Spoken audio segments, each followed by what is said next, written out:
XIV y el rey Carlos III de Reino Unido, líder de la Iglesia Anglicana, rezan juntos por primera vez desde el cisma de Enrique VIII. La Iglesia en Venezuela suspende la gran misa en honor a los dos primeros santos del país. El informe de Libertad Religiosa 2025 de una fundación pontificia coloca a Colombia en categoría de alerta por hechos asociados al contexto de violencia en el país. El Vaticano autoriza a dos parroquias en Estados Unidos a seguir celebrando la misa en latín.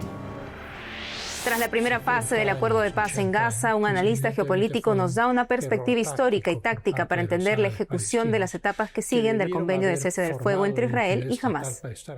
Hola amigos, hola Eddie, ¿cómo estás? Muy bien, gracias Natalie, un gusto estar contigo como siempre y con nuestros televidentes desde los estudios en Lima, Perú. Bienvenidos a su noticiero con enfoque católico EWTN Noticias, soy Natalie Paredes. Soy Eddie Rodríguez Morel, gracias por estar con nosotros. Empezamos las noticias desde el Vaticano con el Papa León XIV y el rey Carlos III del Reino Unido, líder de la Iglesia Anglicana, rezando juntos por primera vez desde el cisma de Enrique VIII. Sobre el momento histórico informa nuestra corresponsal Paola Flynn. El rey Carlos se convirtió en el primer monarca en 500 años en rezar públicamente junto a un papa en Roma, un gesto simbólico de reconciliación y diálogo ecuménico entre la cabeza de la Iglesia de Inglaterra y el sumo pontífice, entre anglicanos y católicos. En la Capilla Sixtina, frente al juicio final de Miguel Ángel y bajo los frescos de la creación de Adán, el arzobispo de York, Stephen Cottrell, el papa y los reyes rezaron por el cuidado de la creación, la lucha contra la pobreza y la paz. La oración alabó al Dios creador. La gracia de nuestro Señor Jesucristo, el amor de Dios y la comunión del Espíritu Santo sean con nosotros para siempre. Amén. Los reyes llegaron al Vaticano a las 10:50 de la mañana de este jueves y fueron recibidos en el patio de San Dámaso con honores de visita de Estado. La banda de la Gendarmería Vaticana interpretó el himno God Save the King.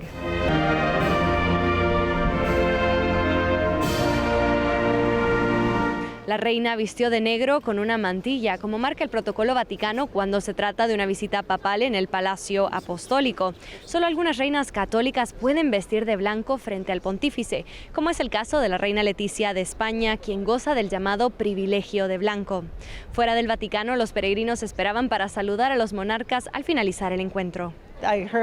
He oído que hoy estaba en la ciudad y he pensado en acercarme para saludar. Es increíble que esta gente haya venido aquí para verlo. Creo que es un momento muy potente. Es una relación realmente increíble. Estoy totalmente a favor de que las personas se unan y trabajen juntas y es una ocasión muy importante para que eso suceda, especialmente aquí en Roma, en la Ciudad del Vaticano. Poco después, los monarcas visitaron la Basílica Papal de San Pablo Extramuros, donde se encuentra la tumba del apóstol San Pablo. El rey Carlos III recibió el título de Royal Confrater, un título honorífico de hermandad. A cambio, el monarca honró al Papa con el título Confrater Papal de la Capilla de San Jorge del Castillo de Windsor. Para celebrar este nuevo vínculo, la basílica encargó un trono con el escudo de armas del rey y su lema, que permanecerá ahí para que lo usen sus sucesores. Esta no es la primera vez que un monarca británico se reúne con un papa. De hecho, la madre del rey Carlos, la reina Isabel, se reunió con 5 pontífices a lo largo de su vida. Sin embargo, el encuentro entre León XIV y el rey Carlos III en oración es un hito histórico, algo que no sucede desde la Reforma anglicana. El último en hacerlo fue el rey Enrique VIII de Inglaterra antes de su ruptura con Roma. En Roma, Paola Flynn, EWTN Noticias. En Venezuela, la Iglesia acaba de anunciar la suspensión de una misa en acción de gracias por los dos primeros santos del país, a la que estaba asegurada la presencia de miles de fieles. Para explicarnos esto y más, entramos en contacto con nuestro corresponsal Andrés Enríquez. Hola Andrés Enríquez, cuéntanos qué factores explican la decisión de la Arquidiócesis de Caracas para suspender el tan anunciado evento en honor a los santos Hernández y Rendiles. Efectivamente, en el marco de la canonización del doctor José Gregorio Hernández y de la madre Carmen Rendiles, que se convirtieron este domingo en los primeros santos de Venezuela, pues la Arquidiócesis de Caracas tenía pautada una serie de actividades de celebración por este hecho histórico que alegra a todo el país. Entre estas actividades, pues, se tenía pautada la celebración de una misa multitudinaria en el Estadio Monumental Simón Bolívar de Caracas, el recinto deportivo más grande de la ciudad capital, en donde caben alrededor de 48.000 personas y en donde se tenía preparada toda una logística que incluía pues la visita de todos los obispos venezolanos y de algunos otros obispos y cardenales. La arquidiócesis argumentó que por temas de aforo, por superar con creces esta cantidad de personas y por temas de seguridad y para garantizar pues el bienestar y la vida de todas las personas que se habían inscrito y que querían participar de la misa, que ellos aseguran eran alrededor de unas 80.000 personas, casi el doble de lo que se tenía previsto, pues se anunció que se suspendía la actividad y que la fiesta de la santidad, como ellos lo llaman, pues cambiaba de locación y ahora se celebraría en todas las parroquias de Venezuela. Sin embargo, esta suspensión a tan poco tiempo de la actividad del sábado y después de tanto esfuerzo, después de tanto trabajo, de tantos recursos invertidos, pues no deja de generar suspicacia por las constantes tensiones que en los últimos días han existido entre la Iglesia y el gobierno venezolano. ¿Y cuáles han sido esas tensiones, Andrés? Pues en los últimos días el gobierno de Nicolás Maduro ha hecho grandes esfuerzos por tratar de politizar no solamente la ceremonia de canonización, sino las actividades previas y posteriores, como la que se tenía pautada para este sábado.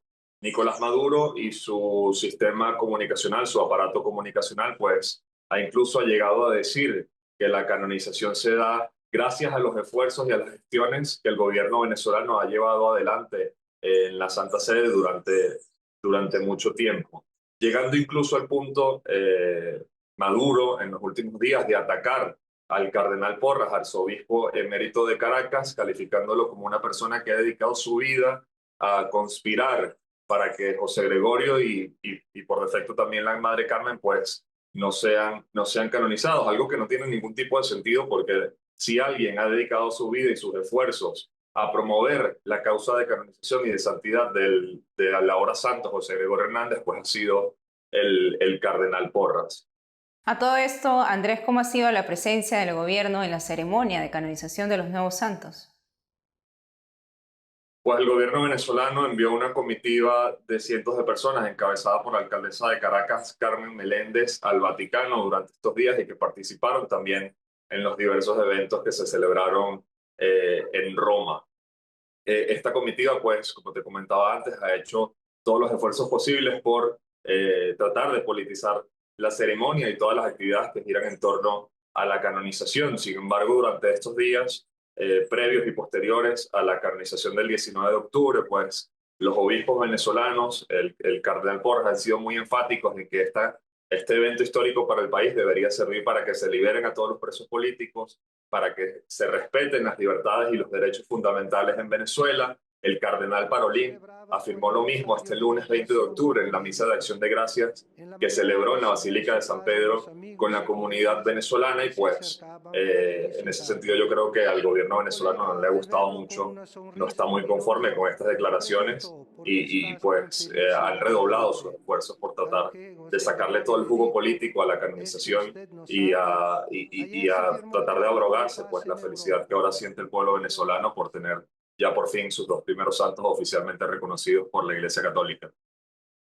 Una felicidad que seguro va a perdurar y ahora van a celebrar también en todas las iglesias correspondientes allá en Venezuela. Andrés Enríquez, muchas gracias por la información. Muchas gracias.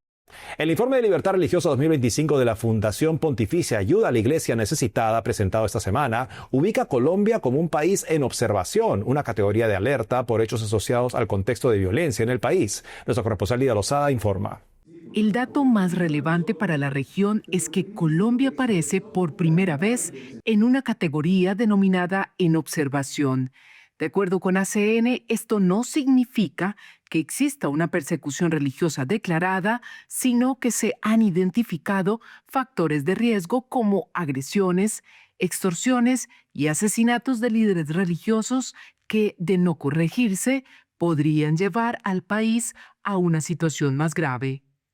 ¿Esto qué causa? Limita el ejercicio religioso, especialmente de los líderes, ¿no? Los líderes de comunidades religiosas que tienen voz y que tienen injerencia ante las comunidades, pues ellos, digamos, con su ejercicio religioso, impiden también el accionar de los grupos criminales, de los grupos armados. El informe documenta el homicidio de 2 sacerdotes y de 2 pastores evangélicos, uno de ellos junto a su familia. Además, reporta agresiones como la violación a una monja de clausura y el ataque al padre Ramón Montes Peinado, quien fue apuñalado y atropellado. Asimismo, casos de vandalismo como la profanación de imágenes religiosas centenarias en el departamento de Antioquia.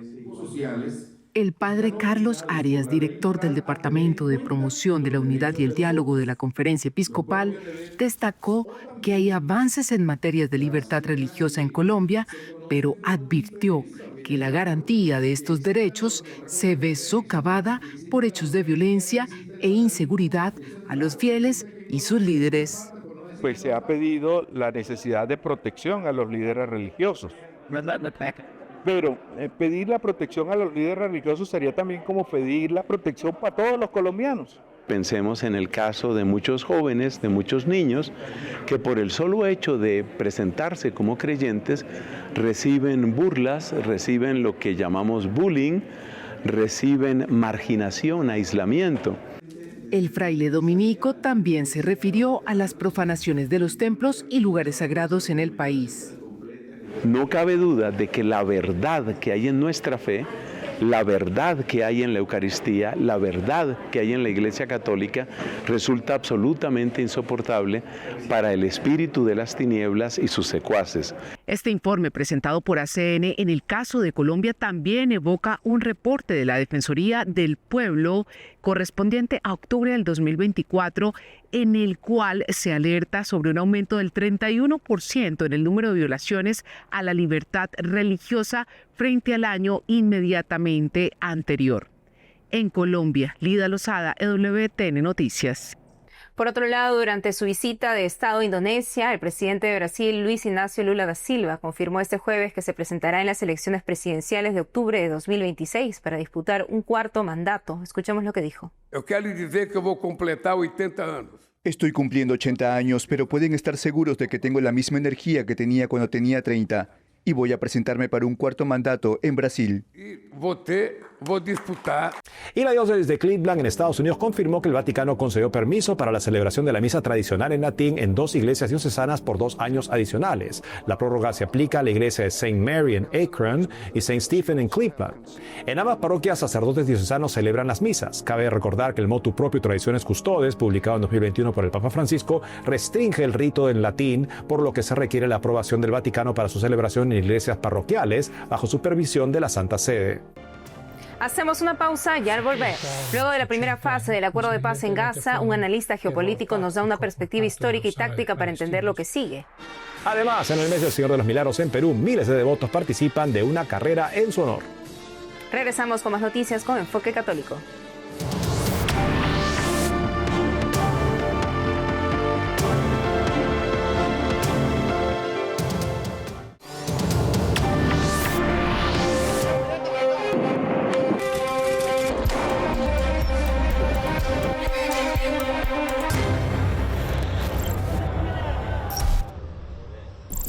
Está en ejecución el plan de paz del presidente Trump para Gaza, con un consenso de naciones interesadas en que se cumpla. Para saber lo que sigue y entender mucho mejor los puntos claves de las fases para la ansiada paz, contamos con la presencia de Francisco Tudela, consultor experto en Derecho Internacional Público y Relaciones Internacionales. Ha sido miembro del Congreso Constituyente Democrático en Perú, ministro de Relaciones Exteriores, embajador del Perú ante la ONU, vicepresidente del Perú y presidente de la Comisión de Relaciones Exteriores del Congreso del Perú. Veamos la entrevista. Muchas gracias, señor Tudela, por estar con nosotros el día de hoy. Muchas gracias a ustedes por la invitación. Claro que sí, pues hemos visto justamente el compromiso del gobierno estadounidense. En primera persona está, por supuesto, el señor Trump constantemente hablando del tema. Está en este momento también el señor J.D. Vance, se ha reunido con las autoridades en Israel. También el hecho de que se haya trabajado un plan de paz que también involucró incluso conversaciones con los miembros de Hamas para dar las garantías que todos quisieran que este plan justamente llegara al fin tan anhelado de la paz en Medio Oriente, y se logró la liberación de todos los rehenes vivos. Aún los rehenes, los cadáveres aún quedan, justamente es parte de la primera fase, pero luego sigue la segunda fase y la retirada de las fuerzas israelíes ha creado lo que todos reconocen como un vacío que está siendo llenado rápidamente por Hamas y también con sus tácticas violentistas. ¿Qué podemos esperar? ¿Qué sigue en este proceso a partir de la situación como está en este momento? Bueno, es un plan de 20 puntos que fue propuesto por el presidente Trump, que ha logrado el cese del fuego, que es un gran logro en el contexto de la ferocidad de ese conflicto que se inició hace 2 años, el 7 de octubre, con el ataque terrorista de Hamas. Pero el plan tiene 3 etapas. Estamos en la primera etapa. La primera etapa, que es difícil, es sin embargo la más fácil, porque implica el cese del fuego, el retiro de las tropas israelíes. Todo esto va a ser gradual. La entrega de los cuerpos de los rehenes y de aquellos rehenes que están vivos, en total 58 personas, 20 vivos que ya han sido devueltos y más de 1.500 prisioneros palestinos que han sido devueltos a Hamas en la Franja de Gaza, y la apertura a la ayuda humanitaria. Entonces es esta primera etapa, no sin dificultades, porque Israel sigue bombardeando ahí donde Hamas sigue llevando a cabo actividades violentas, sobre todo para tomar el control de la zona. Y entonces hay enfrentamientos de Hamas con otros grupos armados que no han sido especificados dentro de la Franja de Gaza. Y luego demoras, incumplimientos parciales en la entrega de los cuerpos de los rehenes, lo que ocasiona ataques israelíes. O sea, no es una situación blanco y negro, pero el hecho es que en esta primera fase se ha progresado mucho. Me parece que es muy interesante que el vicepresidente hizo referencia a que esto se tiene que esperar, habrán picos y valles en este proceso y esto no puede hacer que nos echemos hacia atrás. Correcto. Esta es la primera fase con sus picos y sus valles. Luego viene la segunda fase, que es crear una comisión tecnocrática y apolítica palestina para gobernar la Franja de Gaza y su reconstrucción. El dinero para la reconstrucción va a ser aportado por los países árabes en distintas proporciones. Una especie de directorio encima de esta comisión que se llama el Directorio para la Paz, que está presidido por el presidente Trump, va a estar el ex primer ministro británico Tony Blair y otras personas que todavía no han sido anunciadas. Esta fase es una fase difícil porque implica la culminación del desarme de Hamas y de la destrucción de su infraestructura, o sea, de sus túneles, de sus redes, de sus depósitos de armamento, etcétera, etcétera, etcétera. E implica preparar a la Franja de Gaza para elecciones. Y luego viene la tercera fase, que son las elecciones propiamente dichas. Y acá hay grandes interrogantes. Se va a elegir un gobierno para la autonomía, porque a fin de cuentas la autonomía es como las autonomías europeas o como las regiones en algunos países del mundo, el Perú, por ejemplo, que están dentro de un Estado soberano. En este caso, las autonomías de Gaza y Cisjordania están dentro del Estado de Israel. Sin embargo, uno de los puntos que tanto Mahmoud Abbas de Al-Fatah en Cisjordania como los líderes de Hamas al aceptar el cese del fuego han planteado es el tema de la estatalidad de Palestina. Esto es, si va a ser un Estado o va a seguir siendo una autonomía. Este es un tema muy delicado y muy peligroso en la tercera fase. Y el otro tema que naturalmente también es de mucho cuidado es si Hamas va a aceptar autodisolverse y desaparecer y no participar de las elecciones como está estipulado en el plan de paz. Se cambiarán de nombre, organizarán un partido o no aceptarán, no sabemos. Entonces, a medida que se va llegando al final, se va volviendo más difícil la cosa. Hay quienes piensan que el Estado palestino es un hecho y que en el pasado existió, bajo la resolución 181 de 1947, un Estado árabe en Palestina, pero no es cierto. La resolución 181 es una recomendación, porque es una resolución de la Asamblea General, no es una orden. La Asamblea General recomendaba, con una serie de abstenciones, entre ellas la del Reino Unido, que era la potencia que tenía el mandato de Palestina, sí, ¿no? Pero la resolución es una recomendación para crear un Estado árabe y un Estado judío con un Jerusalén como capital neutral administrado por Naciones Unidas. La resolución era utópica. David Ben-Gurión y el movimiento sionista en general aceptaron la tesis de formar el Estado judío, si bien David Ben-Gurión dijo que era una decisión táctica. ¿Por qué? Porque de acuerdo a la declaración Balfour de 1917, hecha por el secretario de Exteriores de Gran Bretaña, el movimiento sionista consideraba que toda Palestina debía ser el Estado judío. Entonces no estaban de acuerdo con el Estado árabe, pero aceptaron esta fórmula, como dijo Ben-Gurión, por razones tácticas. Ahora, es verdad que a lo largo de la historia Israel se ha manifestado en diversos momentos a favor de esta solución de los dos estados en el pasado. Actualmente no se dan las condiciones. Hasta 1967. De sí. 1967. Claro, es que fue una guerra a muerte para acabar con ellos. Claro. Días, ¿no? Se dan las condiciones que también este plan de paz pretende, al menos, favorecer que se den, ¿no? Lo que es muy interesante es que los árabes palestinos no aceptaron crear el Estado árabe en 1981, en la resolución 181 de 1947. Entonces nunca se creó el Estado árabe. Visto desde la óptica del siglo XXI, ha debido tener la misma actitud de David Ben-Gurión y por razones tácticas aceptar el Estado árabe en Palestina, con lo cual hubieran tenido institucionalidad y una presencia desde el primer momento. Nunca la tuvieron porque no aceptaron la fórmula.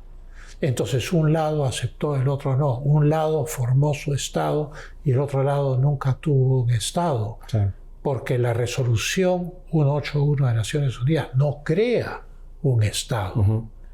Se dice que es la resolución de creación del Estado de Israel. Es una resolución que recomienda crear estos estados, pero ya es cuestión de las partes. Y es muy importante tener esto presente. Claro, es muy importante tener esto presente porque a veces se piensa que Israel unilateralmente ha sido la contraria al establecimiento de los estados. Como usted dice, tácticamente no eran contrarios a ellos, más lo veían como un expediente para lograr algún tipo de solución aceptable. No sabemos cuál hubiera sido la solución, puesto que nunca se constituyó el Estado árabe palestino. Pero esto fue por decisión de la parte árabe. De ellos mismos. Eso es importante recalcar eso. Entonces, ellos sostenían que debía hacerse un plebiscito, sostenían el derecho de autodeterminación de los pueblos y no la resolución de Naciones Unidas. Pero ya visto con el retiro de 70 años, 80 años, pues evidentemente fue un error táctico por parte de los árabes palestinos, que debieron haber formado una entidad estatal para estar ahí desde el primer momento. Bueno, estaremos muy atentos justamente y le agradecemos mucho que nos dé esta perspectiva para poder entender mejor en qué estamos en este importante proceso de paz. Gracias, Francisco Tudela, por haber estado con nosotros el día de hoy. Muchísimas gracias a ustedes por la entrevista. Un gustazo. Y este jueves el ministro de Relaciones Exteriores de Israel señala que su gobierno no apoya el proyecto de ley aprobado en el Parlamento para anexar a Israel el territorio de Cisjordania, donde habitan miles de palestinos. El miércoles la iniciativa obtuvo 25 votos a favor y 24 en contra, reporta Associated Press. Este jueves, antes de culminar su visita a Israel, el vicepresidente J.D. Vance precisó que la política de la administración Trump es que Cisjordania no será anexionada por Israel.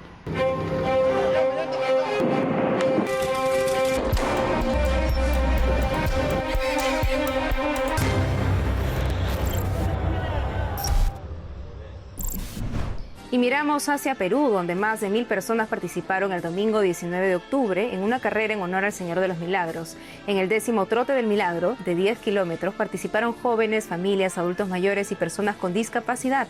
Los corredores portaban globos y camisetas con los colores blanco y morado, característicos del Cristo Moreno. La meta fue el Santuario de las Nazarenas, donde se conserva la sagrada imagen del Señor de los Milagros. Luego participaron de la misa. El evento fue organizado por Pentarran, una asociación de corredores que organiza entrenamientos gratuitos en diversos distritos de Lima. Nelson Díaz Ferraga, coach de Pentarran, señaló que fue una manera de agradecer al Señor por la bendición que otorga al club y a cada uno de sus integrantes. Eso es todo por hoy, amigos. Gracias por haber estado con nosotros. Ya saben que pueden seguirnos en nuestras redes sociales y en ewtnnoticias.com. Hasta mañana.